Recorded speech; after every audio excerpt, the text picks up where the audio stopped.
Hey y'all, it's JG from Fandom Wanderlust, and today I am doing a Celebration Anaheim 2022 update.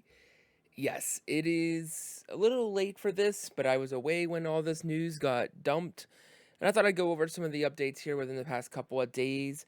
I love Celebration. I went to Celebration Chicago in 2019. I was planning on going in 2020, and then, of course, everything happened in the world. And so here we are now. I do have my tickets. Some of my arrangements are getting booked as we speak, and I am ready to go. And one of the big things that I loved about Chicago is that even though it was my first time physically going, having followed some of the prior ones like Orlando and London, I was really used to kind of the vibe of Celebration. And so I kind of knew kind of how things worked, even though I had never really gone. And so I could help people a lot. And so, with the combination of that and the combination of actually going to Chicago, I really do have a lot of knowledge, and I want to be able to help people with Celebration. A lot of people, it's their first time going, whether it be their first time going to Star Wars Celebration or their first time going to a con in general. It could be kind of overwhelming, especially Star Wars Celebration. It might not be San Diego Comic Con, but it is still a massive convention dedicated completely to Star Wars. And so, I am a moderator as well for the unofficial Star Wars Celebration Discord, which is a great resource, and we help a lot of people there as well.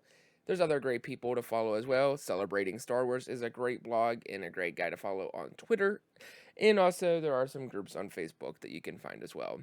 But let's talk about some of this most recent information. Tickets did go back on sale about 2 days ago, I do believe, and they went pretty quickly. The ones that were pretty in hot commodity, there are still some available, but they did say that there are not many. It is good to know to keep in mind that the Jedi Master packages are sold out. Those were sold out within minutes. The adult 4-day tickets are sold out. That was completely officially sold out within a couple of hours. That was going in and out throughout the day. And then same with the adult Saturday tickets. Those are all sold out. Everything else is still available, so you can still get your 4-day kids ticket package. You do want to keep in mind that that needs to be paired with adult tickets, though. And then also you have the individual days for the kids, and then everything but individual for Saturday for adults. So still some things available, not much. And so now the big thing is, some people might be wondering, I didn't get my tickets. I still didn't get my tickets. Well, what they did for Chicago is they partnered with Light. And Light is a ticket exchange, a ticket selling platform. It's a separate website. And it allowed people who had tickets that they didn't need anymore, they can sell it. Now for Chicago, they sold it, I do believe, at face value. However, it does look like that there is going to be a little bit of a difference here. All they have on the website so far is that it is going to be coming soon as these tickets have gone on sale, which was just the other day. Probably expect an update here within the next week or two. And I did want to put in here how they're determining the prices, because it does seem to be not exactly the same as before. So they do say here that Light's goal is to provide fans the best value option available for sold out shows at the time of their return or request.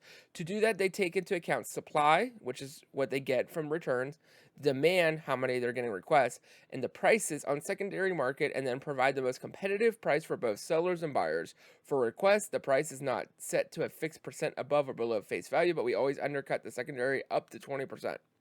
Light is a service and there is a cost associated with providing it. Any variance in ticket prices allows Light to maintain functionality so that they continue to offer official tickets to sold out events, and every person who wants to attend a sold out event can.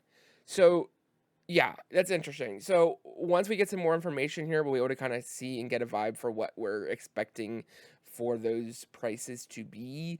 I don't expect it to be a lot. It seems like it's going to be a little bit more though than the original price, but we'll have to wait and see here. I do think that is interesting, how that's going to break out. So stay tuned for that. As soon as we get an update, I will definitely make a video about that as soon as we get more information.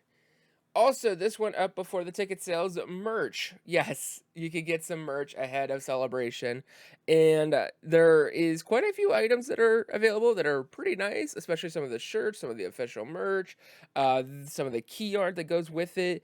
Some of that stuff is available. You also have some random kitchenware. There's some baby Grogu ears that are available.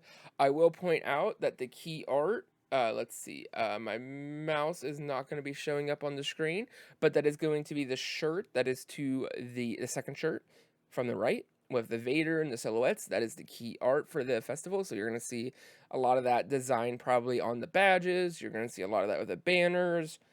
A lot of things like that is going to be focusing on that key art more than likely here.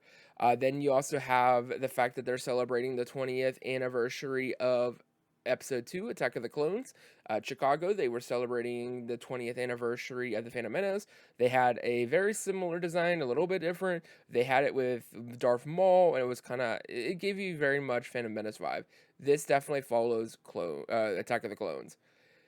Also, you do have the shirt there with the pins, so if you're going to be collecting pins, you're going to want to get that.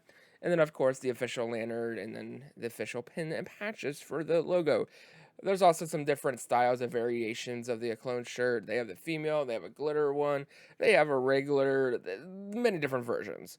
So that is very exciting as well. I definitely picked up, for me, I picked up the key art because I definitely was disappointed that I didn't get that before. I was hoping to get it in the Celebration store, and that can be crazy at times.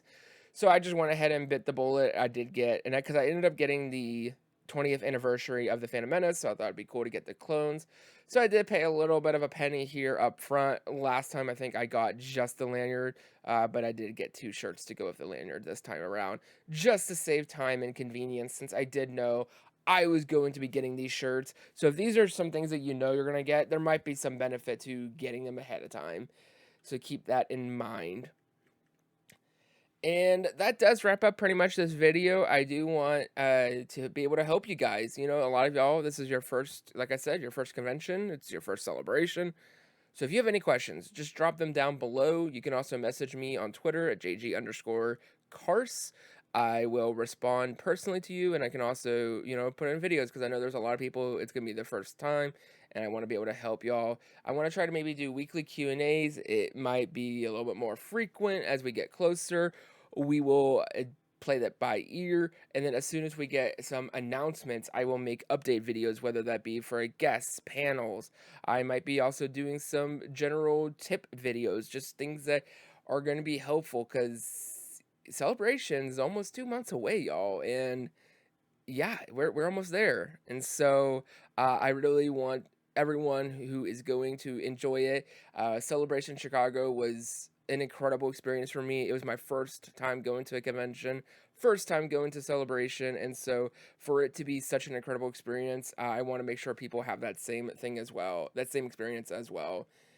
And also, if you are watching and this is something that's going to be helpful, please subscribe. That will help get this channel really going and get it noticed. I really want to grow this channel to be a place where we talk about travel, we talk about conventions and amusement parks and things like that. And so that's where the heart for Fandom Wanderlust is. And so if this is definitely up your alley, especially for Celebration, definitely hit the subscribe button. There's going to be so much more information that I will be making frequent videos for you guys.